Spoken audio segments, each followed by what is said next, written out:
Alright, so we have made it to September here, and I went to feed the cows this morning, and I realized we had some extra critters in there. Oh, by the way, if I didn't tell you, I fixed the slurry tank so it holds extra now. But we got some little guys out here. That one doesn't look too healthy, but we have some little guys in here. I think that's because this map was made before the feature to have the calves in here, so we got some cows here. Oh, that one's breathing at least. But anyway, so we got some little critters in here. Oh, that one's moving around now.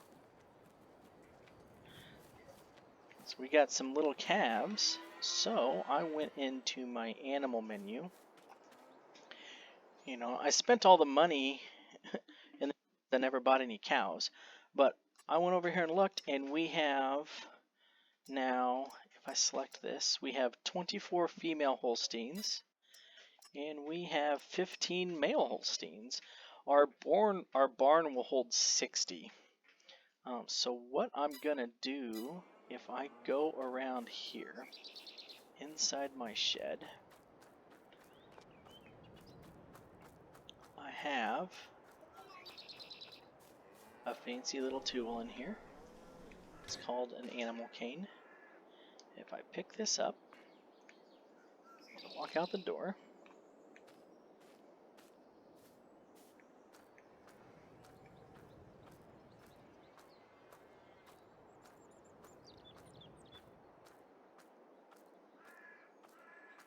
and I go around here, not into the manure pile, but if I go over here,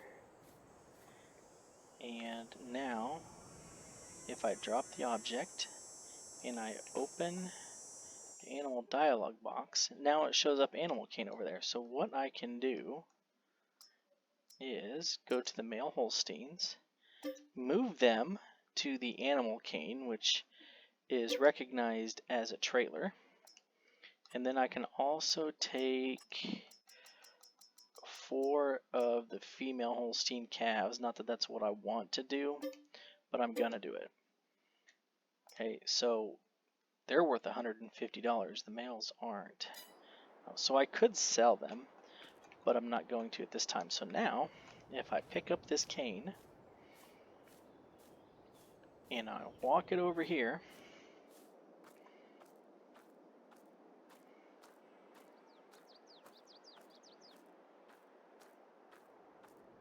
walking, walking, walking.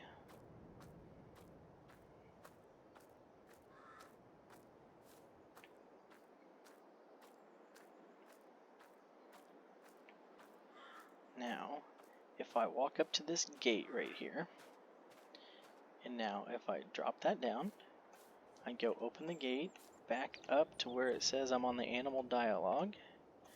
Where was it? Right there. Now, I can take these male Holstein calves, all 15 of them, move them to the husbandry, take the 4 female Holstein calves, move them to the husbandry. Now I can close the gate, and now I have calves in my cow pen. And although it's not the most economical way to do it, I know that Holsteins aren't typically known as a beef cow, but I think that's what I'm going to do. I'm going to raise them for a year, and then we'll use the butcher shop, and so we'll see what we get from it. So I'm gonna take the cane back over here, because now we have to experiment and see if we are going to be able to feed those calves into that feed bunk, if the game is going to allow us to feed them with this feed cart. That's going to be the next trick. As I go through the wall there, I'm also out of straw in here, so I'm going to show you also while I'm at it how I've been doing the straw. Get the cart out of here. I'm going to go ahead and feed these while I'm at it. So if you look down there on the bottom right, you'll see that I have 211 straw bales still in storage. So I've only used 90 bales so far this year, so I didn't bale any of the straw when we harvested the oats in August. But if I go over here to my menu and I go to this object menu, I can go down here. I don't know why it's not allowing me to select. Usually it lets me select straw bales. I don't know why it's not. Oh, because I'm standing in the way. So I'm wondering why that wasn't working, and it said it was blocked by me. So now I can go down here and spawn 16 bales, and if I turn around, they fell down right here, right on top of the trigger. So now we have 12,000 liters of straw, and now we're down to 195 bales. But now the Holstein mamas in here have some straw to lay on. Now we're gonna go and attempt to feed the calves. A little bit of change coming soon. Got some plans coming up. We're going to go ahead here in September and get another cutting of grass off. And that's actually going to give us enough grass to sustain for a while. So I'm going to change things up. That's going to be later in this episode. That's what this episode's going to end up being all about. The newest changes to the farm. So you're going to sit here with me while we sit here and wait 20 minutes for this cart to load up. So I realized, I think it was the first episode that I showed you guys that I was feeding the cows and I was trying to figure out why the trigger stopped. Well, this cart rolls backward down this hill slowly and surely. So what happened in that first episode was that right there, it rolled far enough back that the cart moved off the unload trigger. So I got to pull it all the way forward here, and it should stay long enough, but it's going to slowly move backward while we're loading up here. So I've changed what I've been doing on the mixture. I'm doing a lot more grass now and kind of conserving the corn silage. So we're using a lot of haylage, a little bit of corn silage, and then we're still doing the 10% on the CCM. But with the changes that are coming, there's the reason I did that, and you'll see that coming up after I cut the grass and do the harvest. I'm going to finish this episode up probably in November after the harvest is done with the rest of what we're changing. But since I had the calves, I wanted to take the time to see if this works. And if it does, then I will unconventionally feed the calves for now. But as you can see, the food comes out there at the bottom, so it shouldn't be able to put food in the feed bunk, but we're going to try it anyway. But what I am doing now is pretty much 80% silage or 80% haylage, about 10% silage, and 10% CCM. And when we get later on in this episode, I'll explain to you why I did that, because it's gonna affect the part of it is because of some changes on the farm moving forward. Now that we have discovered our income model using the brewery, we are going to change things up to try to maximize those profits is basically what we're doing. I'm just talking and filling time during the 3 hours it takes for me to feed the cows.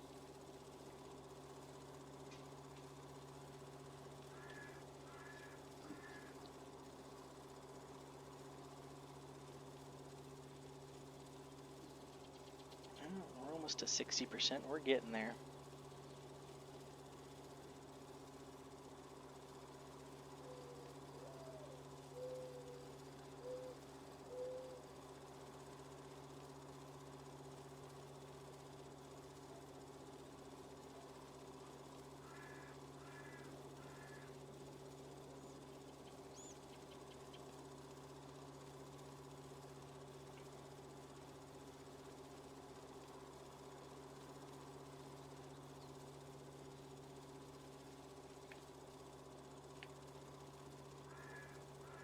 As you can see there now, I've slid far enough backward that the auger was almost out of the back of the... Oh no, never mind. Maybe it's leveled off now and it doesn't roll backward on me anymore. I just confused myself there for a second.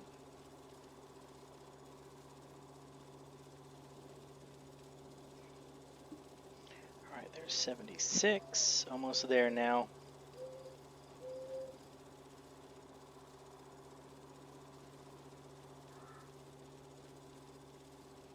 Alright, there's 80%. So now we're going to go do 10% maize silage. Actually, now that I think about it, this might not work. I might have to go a little bit more than that, because after I put the CCM in there, I still have to have more than 10% maize silage. So I might have to go to 75% and then do 15% before I put the CCM in there, because yeah, it doesn't turn right there until, which is fine. I don't have to use a lot of CCM. I need to probably get closer to 95 here so that I don't turn the silage under 10%. So let's try it now. I'm going to keep an eye on that at the top to make sure that doesn't drop below 10%. And throw off our mixture here. We're down to 14.7. Oh, we're going to be good here.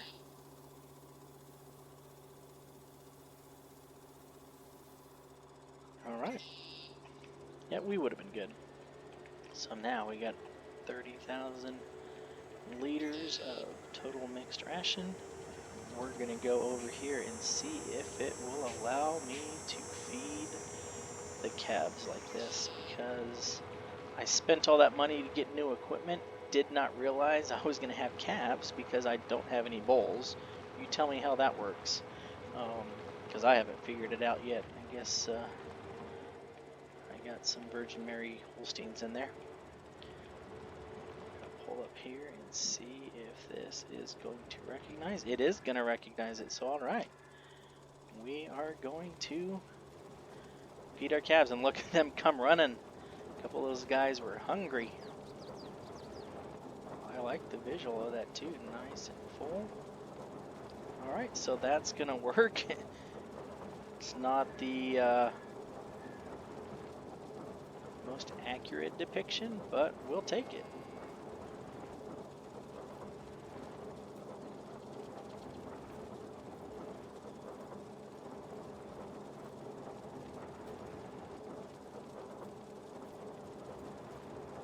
There you go. I can stay in one spot and you'll see that over time it'll fill the rest of the bunk up.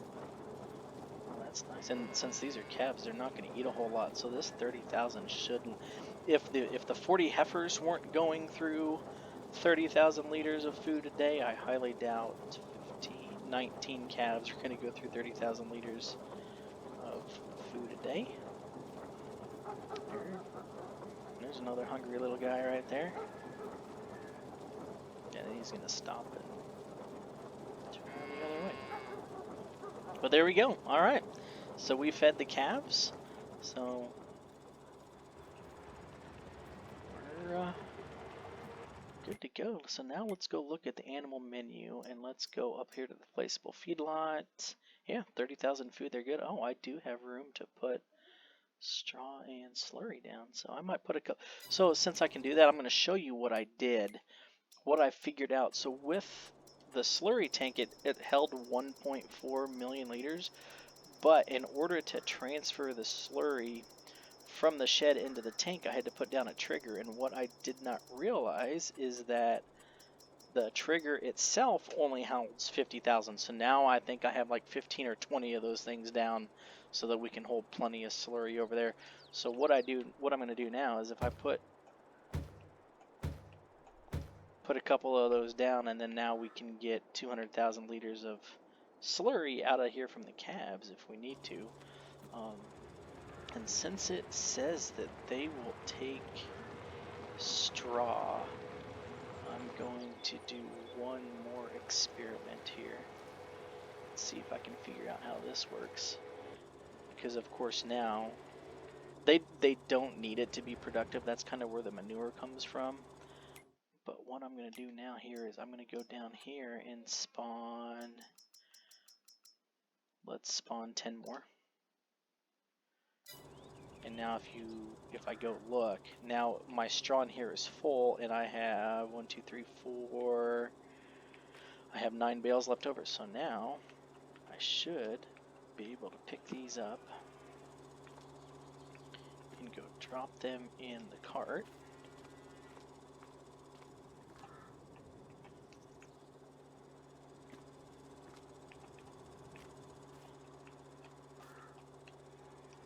Oh, missed.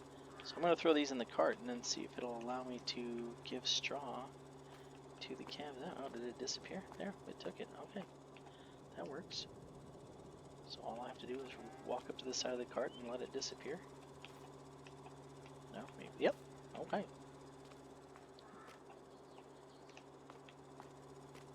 It's a video game. Not everything has to be visually accurate. Where's my find my trigger there? And now I forgot how to walk. And we have another 17,000 liters of milk as well.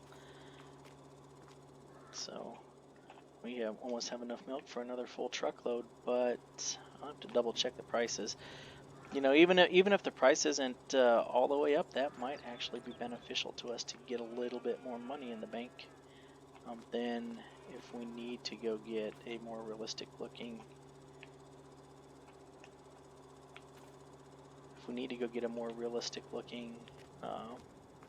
feed wagon to feed the calves, then we can do that.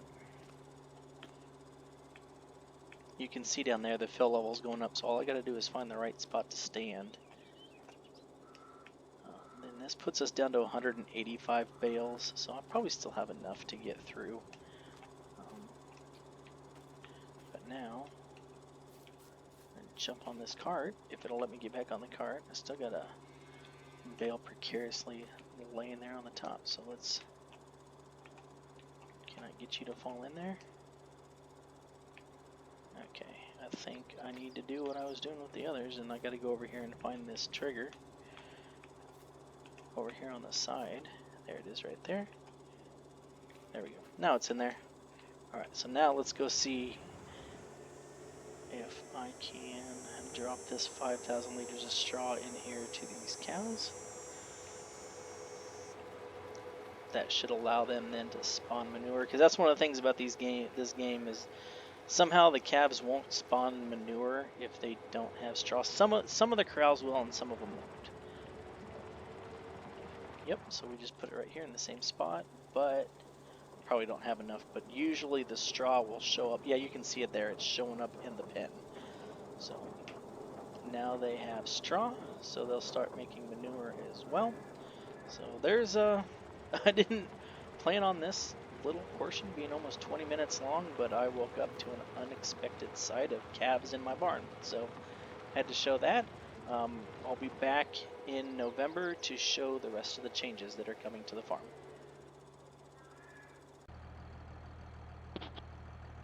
Alright, November is here and we have finished up the harvest, so now I can finish up showing you guys what I was going to do. So I was looking at how much it's taking us to feed the cows, and then how much oats and corn and soybeans we're getting off the fields that we have now. And looking at my numbers, we need approximately 2,000 bushels or so.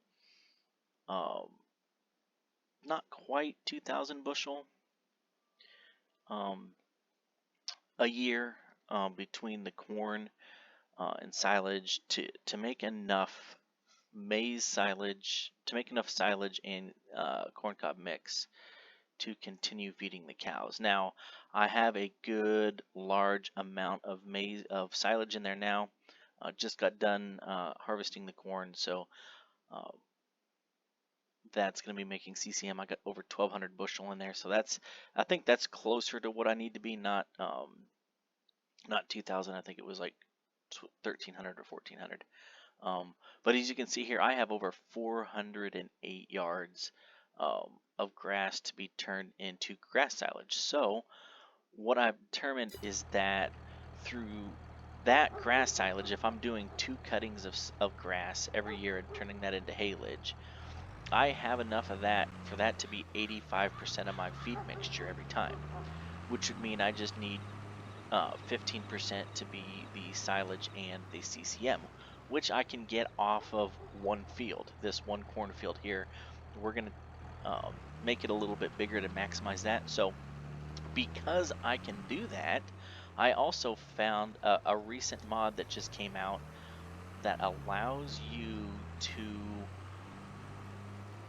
edit your crop calendar to match any other map that exists in the game. So I found a map that allows for double cropping, and I'm going to be able to use that. So what I'm going to do now is I'm going to turn all of these fields here, these 4 fields, I'm going to merge, I'm going to plow up these roads in between and turn them into one field. And then what we'll do is every year we will double crop soybeans and oats to maximize our profits from the brewery, and if there's anything left over, we'll sell it on market. The brewery holds about 1,000 bushel at a time of each crop, and I got 940 bushels of soybeans off of those 2 fields. So my hope is that by doing this, I can maximize the profit, because one of the things I realize is that if I plow the fields, the weeds don't grow back. So I might go to where I'm plowing the fields every year. Like right now, I'll put manure down before I plow, then I'll plow the manure into the ground, then I'll come back with slurry, and then after that I'll come back with the disc and mix the slurry into the ground. Well, then I'm not having to worry about weeds because I've plowed the field, and I also don't have to worry about fertilizer because I just put on 2 layers of fertilizer through the slurry and the manure. So my goal with that is then sell off, my sprayer and some of the equipment that I was using to do that part, and then I can maybe buy a lime spreader and a land roller and just maximize the profits.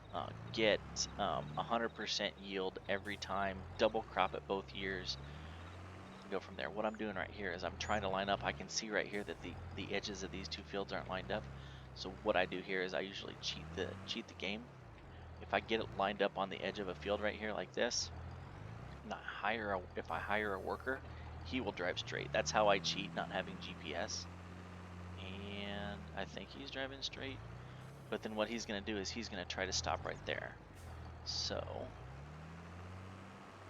now I have a line I can follow. So I'm going to move over one row right here. Now I have a straight line I can follow to do this myself. And we will plow this through.